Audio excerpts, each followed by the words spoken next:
one of our board members, a good friend, has always said that service coordination really becomes a calling. It is. It becomes a calling. I don't feel like it's a job. I feel like it's a calling for me to be able to assist them. Coming to work knowing that you're helping someone every day is a good feeling. It makes you feel good inside, and I can be the one person that they have that they can lean on. And I love it. I love just being able to interact with you all is a blessing to me. We truly love and care for each of them. We mourn with them, celebrate with them, and we're family to those who have none. Not everyone is set out to have this as part of their life, but those that are, they know they're there for a reason, and it's a calling.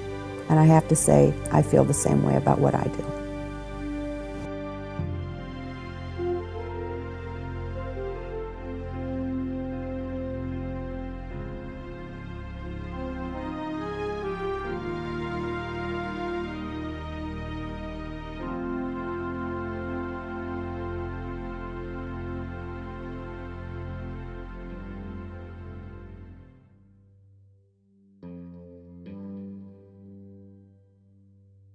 So to be that advocate is probably the best part about my job. That's what I love to do, being the advocate. And also being able to empower them to be their own advocate is really exciting. So I'm sort of glad she was there. She backs me up. And so she's... That was a big hurdle yesterday. It was a big hurdle, and I can't think of, you know, for her to help me out like that, it's wonderful. I'm there to advocate for them, to comfort them, to let them know that, you know, it'll get taken care of, you know, and to not, you know, get anxious. But really, what are the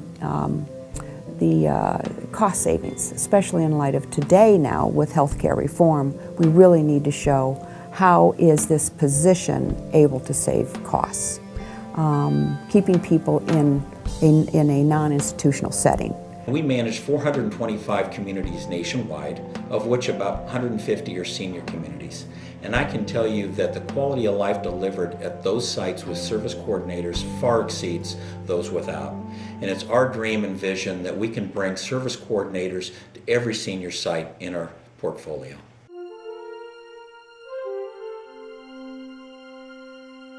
One of the core interests in putting this organization together in the very early days was to make sure that there was representation in terms of diversity.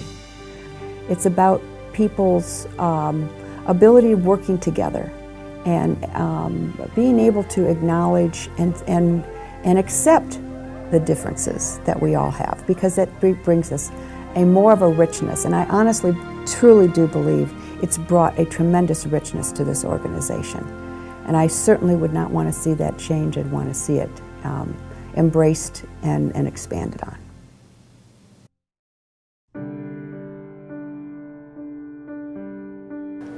She does so much for all of us. So it's hard to say what she's done, because every day she does something else.